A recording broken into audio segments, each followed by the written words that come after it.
Hello दोस्तों, स्वागत है आपका स्मार्ट स्टडी बाई एन के यूट्यूब चैनल में। तो जो हम लोग पॉलिटी के 500 इम्पोर्टेंट क्वेश्चन का सीरीज देख रहे थे, जिसका भाग 1, 2 और 3 पहले हम लोग देख लिए हैं। आज उसी का हम भाग 4 देखेंगे। और कल दीपावली के चलते आज थोड़ा वीडियो लेट हो गया, तो उसके लिए क्षमा चाहते हैं। चलिए अगला देखते हैं आज का प्रश्न। तो देखिए, 1 नंबर प्रश्न है, भारतीय संविधान का अनुच्छेद 123 राष्ट्रपति को शक्ति देता है। ऑप्शन ए है आपातकाल की घोषणा करने की, ऑप्शन बी है मृत्युदंड देने की, ऑप्शन सी है संसद द्वारा पास किए गए बिल को सहमति देने की, और ऑप्शन डी है संसद के सत्र न चलने पर अध्यादेश जारी करने की। तो इसका आंसर हो जाएगा ऑप्शन डी, जो कि संसद के सत्र न चलने पर अध्यादेश जारी करने की होगा। चलिए अगला प्रश्न देखते हैं। तो 2 नंबर प्रश्न है, निम्नलिखित में से कौन 29 अगस्त 1947 में गठित प्रारूप समिति के सदस्य नहीं थे। ऑप्शन ए है भीमराव अम्बेडकर, ऑप्शन बी है सैयद मोहम्मद सादुल्ला, ऑप्शन सी है के एम मुंशी, और ऑप्शन डी है डॉक्टर राजेंद्र प्रसाद। तो इसका आंसर हो जाएगा ऑप्शन डी, जो कि डॉक्टर राजेंद्र प्रसाद होगा। चलिए अगला प्रश्न देखते हैं। 3 नंबर प्रश्न है, भारत के संविधान की निम्नलिखित में से कौन सी अनुसूची द्वारा स्वायत्त शासी जिला परिषदों की स्थापना का प्रावधान किया गया। ऑप्शन ए है 3री अनुसूची, ऑप्शन बी है 6ठी अनुसूची, ऑप्शन सी है 8वीं अनुसूची, और ऑप्शन डी है 10वीं अनुसूची। तो इसका आंसर हो जाएगा ऑप्शन बी, जो कि 6ठी अनुसूची होगा। चलिए अगला प्रश्न देखते हैं। तो अगला प्रश्न है, क्वेश्चन नंबर 4 है, राज्यसभा के सदस्यों के चुनाव की प्रक्रिया ग्रहण की गई है। जापान के संविधान से, ऑप्शन बी है दक्षिण अफ्रीका के संविधान से, ऑप्शन सी है संयुक्त राज्य अमेरिका के संविधान से, और ऑप्शन डी है आयरलैंड के संविधान से। तो इसका आंसर हो जाएगा ऑप्शन बी, जो कि दक्षिण अफ्रीका के संविधान से होगा। चलिए अगला प्रश्न देखते हैं। 5 नंबर प्रश्न है, भारत के राष्ट्रपति के चुनाव में हुए विवाद का निर्णय कौन करता है। ऑप्शन ए है संसद, ऑप्शन बी है उच्चतम न्यायालय, ऑप्शन सी है निर्वाचन आयोग, और ऑप्शन डी है राज्यसभा। तो इसका आंसर हो जाएगा ऑप्शन ए, जो कि संसद हो जाएगा। सॉरी, थोड़ा 5 नंबर का आंसर में मिसप्रिंट था। तो इसका आंसर हो जाएगा ऑप्शन बी, जो कि उच्चतम न्यायालय के द्वारा किया जाता है। चलिए अगला प्रश्न देखते हैं। 6 नंबर, निर्विरोध निर्वाचित होने वाले भारत के प्रथम राष्ट्रपति कौन है। ऑप्शन ए है doctor Sarvepalli Radhakrishnan, option B है doctor Rajendra Prasad, option C है वी गिरी, और ऑप्शन डी है एन संजीव रेड्डी। तो इसका आंसर हो जाएगा ऑप्शन डी, जो कि एन संजीव रेड्डी होंगे। ठीक है, चलिए अगला प्रश्न देखते हैं। तो अगला प्रश्न है 7 नंबर, राज्यसभा साधारण विधेयक को अधिकतम लंबित कर सकती है। इसका ऑप्शन ए है 14 दिनों के लिए, ऑप्शन बी है 1 माह के लिए, ऑप्शन सी है 6 माह के लिए, और ऑप्शन डी है 1 साल के लिए। तो इसका आंसर हो जाएगा ऑप्शन सी, जो कि 6 माह के लिए हो जाएगा। चलिए अगला प्रश्न देखते हैं। तो देखिए 8 नंबर प्रश्न है, भारतीय राज्यों का आबादी के बाद पुनर्गठन मुख्यतः किस आधार पर किया गया था। ऑप्शन ए है भाषाई आधार पर, ऑप्शन बी है धार्मिक आधार पर, ऑप्शन सी है आर्थिक आधार पर, और ऑप्शन डी है प्रथा एवं परंपराओं के आधार पर। तो इसका आंसर हो जाएगा ऑप्शन ए, जो कि भाषाई आधार पर होगा। चलिए अगला प्रश्न देखते हैं। 9 नंबर, लोकसभा के अध्यक्ष को कौन चुनता है। ऑप्शन ए है लोकसभा के सदस्यगण, ऑप्शन बी है लोकसभा और राज्यसभा के सदस्य, ऑप्शन सी है मंत्रिमंडल, और ऑप्शन डी है राष्ट्रपति। तो इसका आंसर हो जाएगा ऑप्शन ए, जो कि लोकसभा के सदस्यगण चुनते हैं। चलिए अगला प्रश्न देखते हैं। 10 नंबर, तो निम्न में से कौन सी संस्था संविधानेतर है। ऑप्शन ए है निर्वाचन आयोग, ऑप्शन बी है वित्त आयोग, ऑप्शन सी है नीति आयोग, और ऑप्शन डी है लोक सेवा आयोग। तो इसका आंसर हो जाएगा ऑप्शन सी, जो कि नीति आयोग होगा। 11 नंबर प्रश्न है, निम्न में से कौन से पंचायती राज व्यवस्था के अंग हैं। ऑप्शन ए है ग्राम सभा, ऑप्शन बी है ग्राम पंचायत, ऑप्शन सी है ब्लॉक समिति, और ऑप्शन डी है जिला परिषद। तो इसका आंसर हो जाएगा ऑप्शन डी, जो कि जिला परिषद होगा। ठीक है, चलिए अगला प्रश्न देखते हैं। तो अगला प्रश्न है 12 नंबर, भारतीय संविधान में मूल कर्तव्य को कब जोड़ा गया था। ऑप्शन ए है 42वें संविधान संशोधन द्वारा, ऑप्शन बी है 44वें संशोधन द्वारा, ऑप्शन सी है 91वें संशोधन द्वारा, और ऑप्शन डी है 52वें संशोधन द्वारा। तो इसका आंसर हो जाएगा ऑप्शन ए जो कि 42वें संविधान संशोधन द्वारा होगा। चलिए अगला प्रश्न देखते हैं 13 नंबर। निम्नलिखित में से कौन सा शब्द भारतीय संविधान की प्रस्तावना में नहीं है? ऑप्शन ए है संप्रभुता, ऑप्शन बी है समाजवाद, ऑप्शन सी है संघवाद और ऑप्शन डी है बंधुता। तो इसका आंसर हो जाएगा ऑप्शन सी जो कि संघवाद होगा। चलिए अगला प्रश्न देखते हैं 14 नंबर। भारत का कार्यपालिका अध्यक्ष कौन होता है? ऑप्शन ए है राष्ट्रपति, ऑप्शन बी है प्रधानमंत्री, ऑप्शन सी है विरोधी दल के नेता और ऑप्शन डी है भारत सरकार के मुख्य सचिव। तो इसका आंसर हो जाएगा ऑप्शन ए जो कि राष्ट्रपति होगा। चलिए अगला प्रश्न देखते हैं 15 नंबर। तो 15 नंबर है भारत में वह मंत्री जो संसद के सदनों में से किसी सदन का भी सदस्य नहीं है उसे मंत्री के पद से मुक्त हो जाना पड़ता है। ऑप्शन ए है 6 माह के बाद, ऑप्शन बी है 1 वर्ष के बाद, ऑप्शन सी है 2 वर्ष के बाद और ऑप्शन डी है 3 वर्ष के बाद। तो इसका आंसर हो जाएगा ऑप्शन ए जो कि 6 माह के बाद होगा। चलिए अगला प्रश्न देखते हैं 16 नंबर।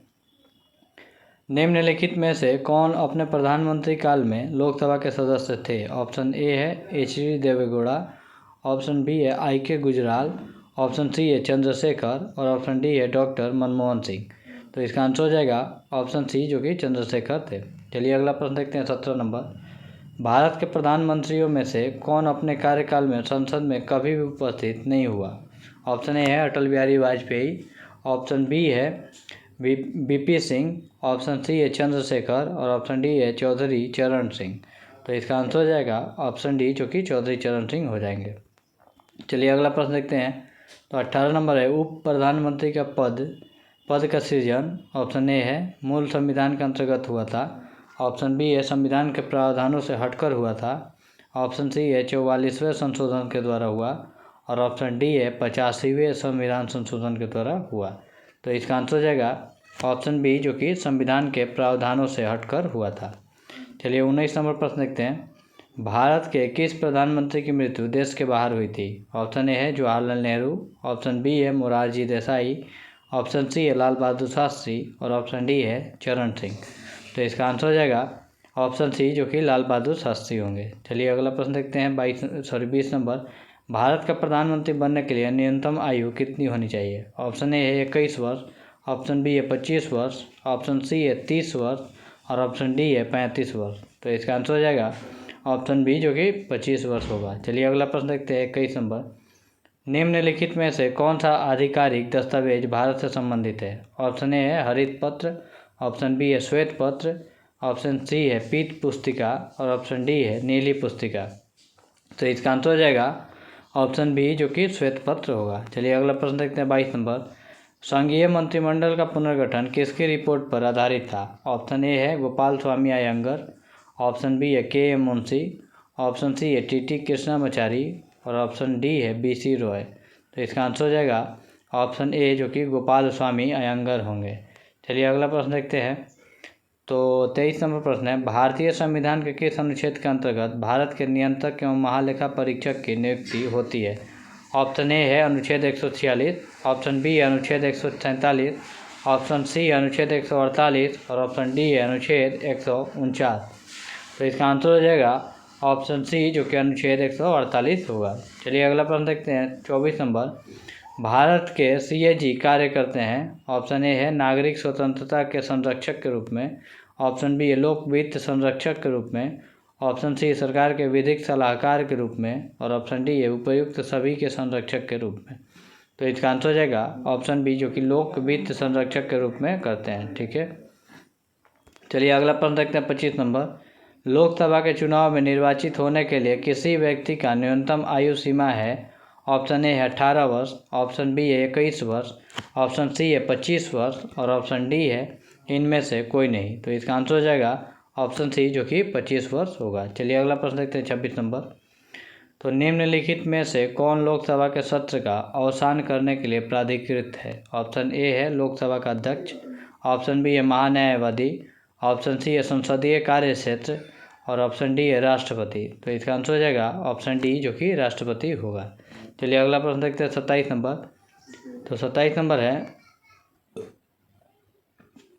82 के अनुसार लोकसभा की सीटों का राज्यों के मध्य आवंटन जनगणना के आधार पर है। ऑप्शन ए है 1949, ऑप्शन ए है 1952, ऑप्शन सी है 1950 और ऑप्शन डी है 1954। तो इसका आंसर हो जाएगा ऑप्शन बी जो कि 1952 हो जाएगा। चलिए अगला प्रश्न देखते हैं। तो 28 नंबर है, भारत का राष्ट्रपति किसकी अनुशंसा पर लोकसभा को भंग कर सकते हैं? ऑप्शन ए है राज्यसभा, ऑप्शन बी है चुनाव आयोग, ऑप्शन सी है भारत के मुख्य न्यायाधीश और ऑप्शन डी है मंत्रिपरिषद। तो इसका आंसर हो जाएगा ऑप्शन डी जो कि मंत्रिपरिषद होगा। चलिए अगला प्रश्न देखते हैं। तो लोकसभा का अध्यक्ष अपना त्यागपत्र संबोधित करता है। ऑप्शन ए है भारत के प्रधानमंत्री को, ऑप्शन बी है भारत के राष्ट्रपति को, ऑप्शन सी है लोकसभा के उपाध्यक्ष को और ऑप्शन डी है भारत के उपराष्ट्रपति को। तो इसका आंसर हो जाएगा ऑप्शन सी जो कि लोकसभा के उपाध्यक्ष को संबोधित करते हैं। चलिए अगला प्रश्न देखते हैं 30 नंबर। राष्ट्रपति द्वारा राज्यसभा में कितने व्यक्ति मनोनीत किए जाते हैं? ऑप्शन ए है 10, ऑप्शन बी है 15, ऑप्शन सी है 12 और ऑप्शन डी है 20। तो इसका आंसर हो जाएगा ऑप्शन सी जो कि 12 होगा। चलिए अगला प्रश्न देखते हैं 31 नंबर। भारतीय संविधान के अंतर्गत निम्नलिखित में से कौन सा अनुच्छेद संसद को राज्य सूची के विषय में के संबंध में विधि बनाने की शक्ति प्रदान करता है? ऑप्शन ए है 155, ऑप्शन बी अनुच्छेद 116, ऑप्शन सी अनुच्छेद 226 और ऑप्शन डी है अनुच्छेद 249। तो इसका आंसर हो जाएगा ऑप्शन डी जो कि अनुच्छेद 249 होगा। चलिए अगला प्रश्न देखते हैं। तो 32 नंबर है, अध्यक्ष सदन के किसी भी सदस्य को बोलने से रोक सकता है और अन्य किसी सदन को बोलने दे सकता है। सॉरी, यहाँ अन्य किसी सदस्य हो जाएगा। ऑप्शन ए है मर्यादा, ऑप्शन बी है पक्ष त्याग, ऑप्शन सी है अंत प्रदान और ऑप्शन डी है बैठ जाना। तो इसका आंसर हो जाएगा ऑप्शन डी जो कि बैठ जाना होगा। चलिए अगला प्रश्न देखते हैं। 33 नंबर है, राजनीतिक शब्दावली में शून्यकाल का अर्थ है। ऑप्शन ए है वह दिन जब संसद में कोई कार्य नहीं होता, ऑप्शन बी है निलंबित प्रस्ताव, ऑप्शन सी है स्थगन प्रस्ताव और ऑप्शन डी है प्रश्न उत्तर सत्र। तो इसका आंसर हो जाएगा ऑप्शन डी जो कि प्रश्न उत्तर सत्र हो जाता है। चलिए अगला प्रश्न देखते हैं। 34 नंबर है, निम्नलिखित में से कौन सी एक सबसे बड़ी संसदीय समिति है? ऑप्शन ए है लोक लेखा समिति, ऑप्शन बी है प्राक्कलन समिति, ऑप्शन सी है सरकारी उपक्रम समिति और ऑप्शन डी है याचिका समिति, कमिटी ऑन पिटीशंस। तो इसका आंसर हो जाएगा ऑप्शन बी जो कि प्राक्कलन समिति हो जाएगा। चलिए अगला प्रश्न देखते 35 नंबर। तो निम्नलिखित में से कौन सा सूचना का अधिकार अधिनियम 2005 से संबंधित है? ऑप्शन ए है लिली थॉमस बनाम भारत संघ, ऑप्शन बी है नंदिनी सुंदर बनाम छत्तीसगढ़ राज्य, ऑप्शन सी है नामित शर्मा बनाम भारत संघ और ऑप्शन डी है उपयुक्त में से कोई नहीं। तो इसका आंसर हो जाएगा ऑप्शन सी जो कि नामित शर्मा बनाम भारत संघ होगा। चलिए अगला प्रश्न देखते हैं 36 नंबर। राज्यपाल किसके प्रति उत्तरदायी होता है? ऑप्शन ए है प्रधानमंत्री, ऑप्शन बी है राष्ट्रपति, ऑप्शन सी है विधानसभा और ऑप्शन डी है मुख्यमंत्री। तो इसका आंसर हो जाएगा ऑप्शन बी जो कि राष्ट्रपति हो जाएंगे। चलिए अगला प्रश्न देखते हैं 37 नंबर है, उच्च न्यायालय के सेवानिवृत्त जज की पेंशन कहाँ से दी जाती है? ऑप्शन ए है भारत की संचित निधि से, ऑप्शन बी है राज्य की संचित निधि से जहाँ जहाँ उसने अंतिम सेवा दिया, ऑप्शन सी है विभिन्न राज्यों की संचित निधि से जहाँ जहाँ उसने सेवा दी और ऑप्शन डी है भारत की आकस्मिक निधि से। तो इसका आंसर आएगा ऑप्शन ए जो कि भारत की संचित निधि से दी जाती है। चलिए 38 नंबर प्रश्न देखते हैं। किसी आयोग ने अस्थायी अंतर्राज्यीय परिषद को अंतर सरकारीय परिषद के नाम से जानी जाती है कि स्थापना का समर्थन किया? वहाँ थोड़ा सा किस आयोग ने हो जाएगा, थोड़ा सा मिसप्रिंट है। तो ए है पुंछी आयोग, ऑप्शन बी है सरकारिया आयोग, ऑप्शन सी है राधाकृष्णन आयोग और ऑप्शन डी है मोइली आयोग। तो इसका आंसर हो जाएगा ऑप्शन बी जो कि सरकारी आयोग होगा। चलिए अगला प्रश्न देखते हैं 39 नंबर। योजना आयोग की स्थापना कब हुई थी? ऑप्शन ए है 10 मार्च 1950, ऑप्शन बी है 15 मार्च 1950, ऑप्शन सी है 16 मार्च 1950 और ऑप्शन डी है 20 मार्च 1950। तो इसका आंसर हो जाएगा ऑप्शन बी जो कि 15 मार्च 1950 होगा। चलिए अगला प्रश्न देखते हैं। भारतीय संविधान को कितने भागों में विभाजित किया गया है? ऑप्शन ए है 16 भागों में, ऑप्शन बी है 22 भागों में, ऑप्शन सी है 24 भागों में और ऑप्शन डी है 25 भागों में। तो इसका आंसर हो जाएगा ऑप्शन बी जो कि 22 भागों में होगा। चलिए अगला प्रश्न देखते हैं 41 नंबर। संविधान के किस भाग में पंचायती राज व्यवस्था संबंधित प्रावधान दिए गए हैं? ऑप्शन ए है 9, ऑप्शन बी है 6, ऑप्शन सी है 3 और ऑप्शन डी है 4 क। तो इसका आंसर हो जाएगा ऑप्शन ए, जो कि 9वीं अनुसूची हो जाएगा। चलिए अगला प्रश्न देखते हैं। भारतीय संविधान का भाग 16 संबंधित है। ऑप्शन ए है प्रशासनिक अधिकरण से, ऑप्शन बी अखिल भारतीय सेवाओं से, ऑप्शन सी है वित्त आयोग से, ऑप्शन डी है कुछ वर्गों के लिए विशेष उपबंधों से। तो इसका आंसर हो जाएगा ऑप्शन डी, जो कि कुछ वर्गों के विशेष उपबंधों से संबंधित है। अगला प्रश्न देखते हैं 43 नंबर। भारतीय संविधान में है, ऑप्शन ए है 300 अनुच्छेद, ऑप्शन बी है 350 अनुच्छेद, ऑप्शन सी है 400 से अधिक अनुच्छेद और ऑप्शन डी है 500 अनुच्छेद। तो इसका आंसर हो जाएगा ऑप्शन सी, जो कि 400 से अधिक अनुच्छेद होगा। चलिए अगला प्रश्न देखते हैं 44 नंबर। 44 नंबर प्रश्न है, राष्ट्रपति के सिफारिश के बगैर कोई विधेयक जो कर लगता है विधायिका में नहीं रखा जा सकता। यह प्रावधान भारत के संविधान के किस अनुच्छेद के अंतर्गत आता है? ऑप्शन ए अनुच्छेद 117, ऑप्शन बी अनुच्छेद 266, ऑप्शन सी अनुच्छेद 306 और ऑप्शन डी है अनुच्छेद 307। तो इसका आंसर हो जाएगा ऑप्शन ए, जो कि अनुच्छेद 117 हो जाएगा। चलिए अगला प्रश्न देखते हैं 45 नंबर। तो भारतीय संविधान के किस अनुच्छेद के अंतर्गत अखिल भारतीय सेवाओं का प्रावधान किया गया है? ऑप्शन ए है अनुच्छेद 310, ऑप्शन बी है अनुच्छेद 311, ऑप्शन सी है अनुच्छेद 312, ऑप्शन डी है अनुच्छेद 313। तो इसका आंसर हो जाएगा ऑप्शन सी, जो कि अनुच्छेद 312 होगा। चलिए अगला प्रश्न देखते हैं 46 नंबर। तो भारतीय संविधान में कुल कितनी अनुसूचियां हैं? ऑप्शन ए है 12, ऑप्शन बी है 16, ऑप्शन सी है 8 और ऑप्शन डी है 10। तो इसका आंसर हो जाएगा ऑप्शन ए, जो कि 12 अनुसूचियां हैं। चलिए 47 नंबर देखते हैं। भारतीय संविधान के निम्न दी गई अनुसूचियों में से कौन सी एक राज्यों के नामों की सूची तथा उसके राज्य क्षेत्रों का ब्यौरा देती है?